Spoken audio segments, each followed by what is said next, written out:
Por ahora, hablando de regulación y castigo, Australia parece tener un gusto arraigado por ambas. Debe de ser su pasado convicto y la misma historia de su colonización.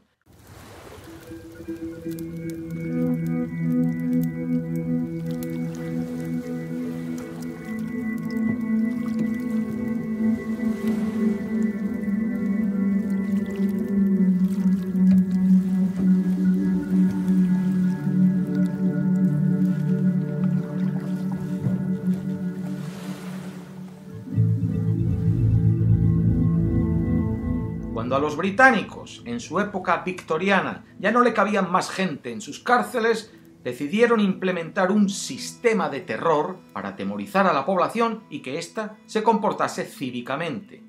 Básicamente, aquello consistió en condenar a la gente por cualquier delito menor y enviarlos a la colonia más lejana del imperio para que no se volviese a saber de ellos. Y así llegaron a Australia.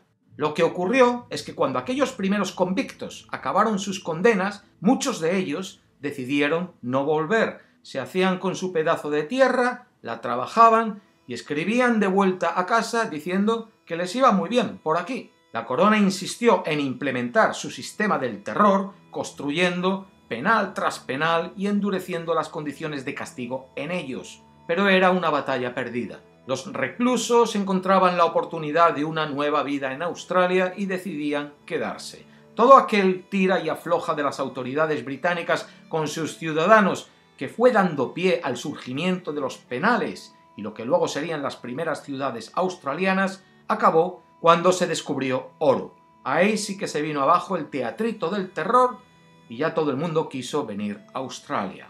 Voy a coger otro tema de mi lista que parece tanto en lo bueno como en lo malo y que refleja esto de regulación y castigo. Un tema muy del momento, la emigración. La emigración en Australia es buena para el país. No solo lo digo yo por ser un emigrante aquí, lo dice mucha gente. Por ejemplo, Philip Lowe, el gobernador del Reserve Bank of Australia, que es el banco central australiano, el del Estado, el que tiene la responsabilidad de mantener el empleo, estabilizar la moneda, etc. Philip Lowe declaró recientemente, el día después de que Australia alcanzase los 25 millones de habitantes, que el crecimiento de la población australiana gracias a la emigración está contribuyendo al desarrollo económico del país. La emigración ha mantenido el crecimiento de la población en la última década en Australia por encima del 1,5%, en comparación con menos de un 1% del resto de los países con las economías más poderosas. La emigración mantiene en Australia la media de edad nacional en 37 años, de las más jóvenes entre estos mismos países más desarrollados. Alguien como yo, nacido en el extranjero, es más probable que tenga una formación académica universitaria que los nacidos en Australia. No lo digo yo porque la tenga, sigo citando al gobernador del Banco Central.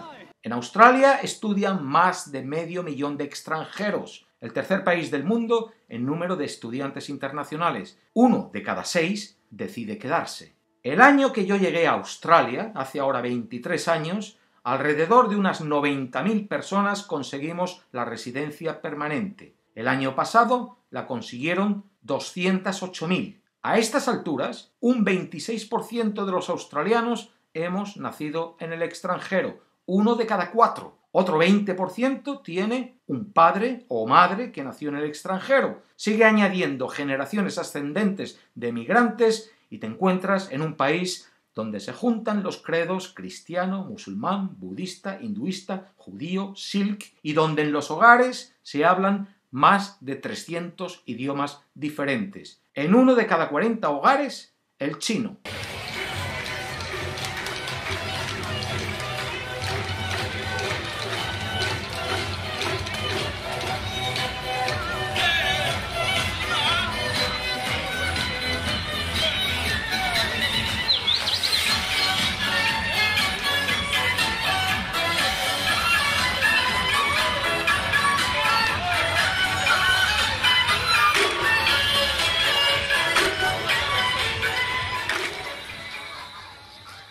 Y todo esto no va a menos, va a más. Australia quiere tener 40 millones de habitantes para mitad de siglo y la base de ese crecimiento de población es, y va a seguir siendo, la inmigración. ¿Está hundiendo esto al país económicamente?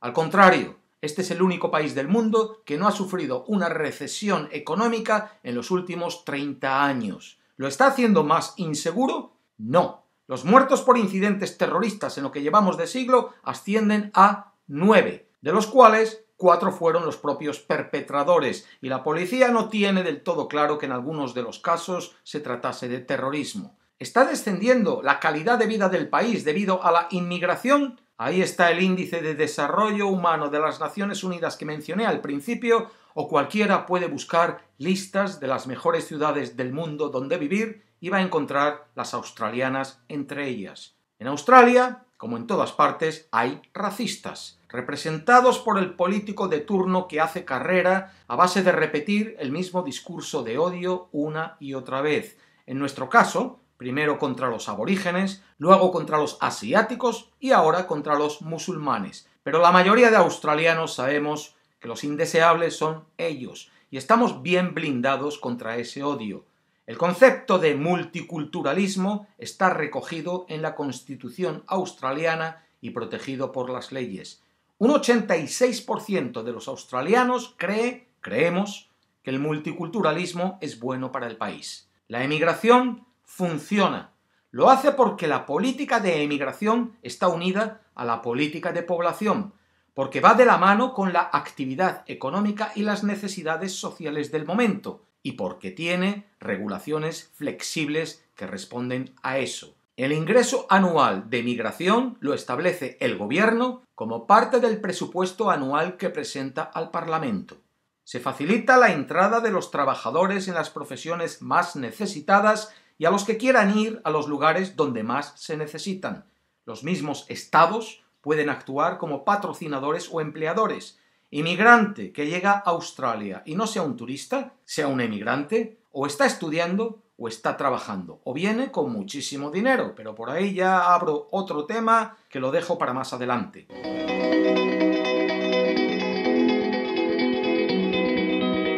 Welcome to Australia, mate. Así que nada, muy bonito todo. Entonces, ¿por qué incluyo yo emigración también en mi lista de lo malo? Porque tras la conveniencia, muchas veces se esconde la avaricia. Qué bonito es tener la casa en orden y sentirse cómodo en ella. Pero si abres la ventana y ves lo que ves ahí fuera, no puedes desentenderte de ello. Hay que ser solidarios. Y por ahí, el gobierno australiano, que no su gente, me parece a mí, flaquea. Por ejemplo, Venezuela vive una situación volátil. Al menos esa es la definición que da el Ministerio de Inmigración australiano a los venezolanos ahora para razonarles el denegarles sus visados de turista. Padres o familiares de venezolanos establecidos aquí desde hace tiempo que venían a visitarles regularmente, pues ahora ya no pueden. No les dan visas. Incluso visas que ya habían sido aprobadas les han sido revocadas a gente que ya tenía sus billetes de avión comprados. Porque como Venezuela vive una situación volátil, pues existe un elemento de riesgo de que estos visitantes decidan quedarse en Australia. Y a lo mejor alguno se lo estaría pensando, pero habrá muchos otros que no.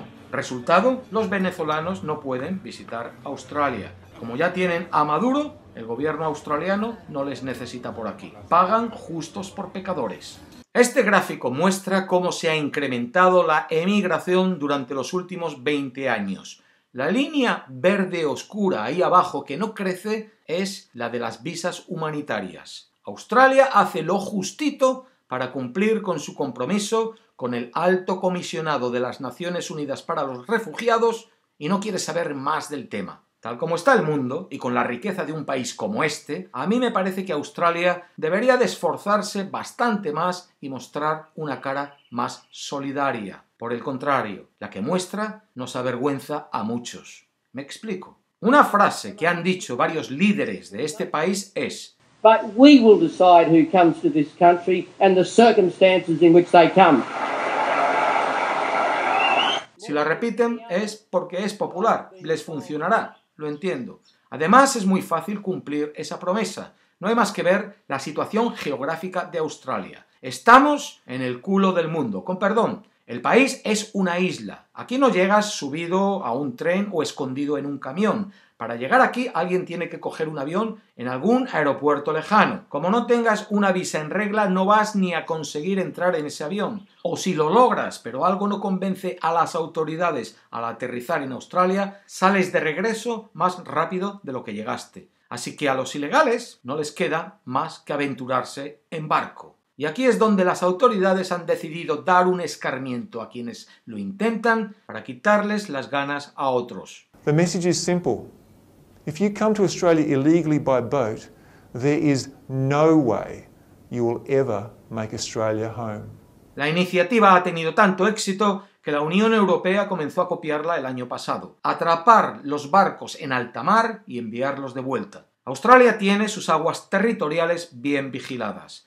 Desde 2013 detiene los barcos de inmigrantes antes de que avisten la costa australiana y los lleva a centros de detención perdidos por cualquier nación islote a la que compra para esconder la vergüenza de lo que hace. Allí encierra a los detenidos durante tiempo indefinido. Según escribo esto, hace solo 12 horas, el primer ministro australiano recibió una carta firmada por 6.000 médicos australianos, eso es un 5% de todos los médicos registrados en Australia, pidiéndole que por favor libere a los niños encerrados en Nauru. Ese es un islote de 21 kilómetros cuadrados perdido en el Pacífico que tras la Ciudad del Vaticano y el Principado de Mónaco es el tercer estado más pequeño del mundo. Bueno, pues allí ha construido el gobierno australiano uno de sus centros de detención y mantiene a los detenidos por tiempo indefinido hasta que suplican salir de allí o acaban suicidándose.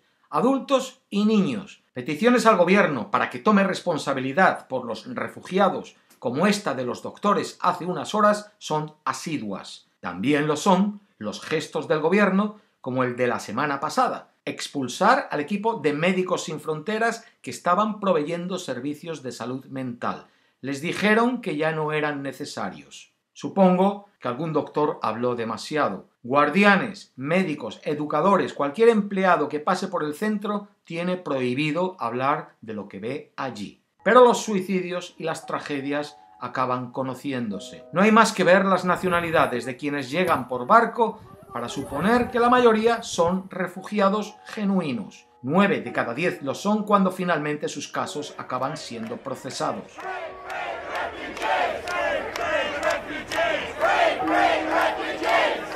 La realidad es que el gobierno australiano no quiere a estos refugiados. Y como tampoco quiere la mala publicidad de que esta gente fuese asesinada si son enviadas de vuelta de donde escaparon, pues les resulta más convincente mantenerlos encerrados durante meses y años en los mismos penales del horror que la madre del Imperio Británico diseñó para nuestros primeros convictos. A ver si como entonces corre un ejemplo para el resto del mundo. Refugiados, olvídense de Australia, que ya ven dónde van a acabar. Antes de que la estrategia les funcione o no, hay una consideración más elemental. A un preso se le encierra por cometer un delito, y desde el mismo instante que se le condena, sabe el tiempo que ha de cumplir para su liberación. Estos refugiados están encerrados sin cometer ningún delito, y nadie les ha dicho el tiempo que van a estar así. Esto es inhumano, y también forma parte de la emigración australiana. Un país de contrastes. Os dejo aquí y continuamos con Australia y esas listas de bueno y malo pronto. Comenta sobre qué quieres que hable. Hasta la próxima. La paz. We are one, but we are many, and from all the lands on earth we come. We share a dream and sing with one voice. I am, you are, we are Australian. We are one.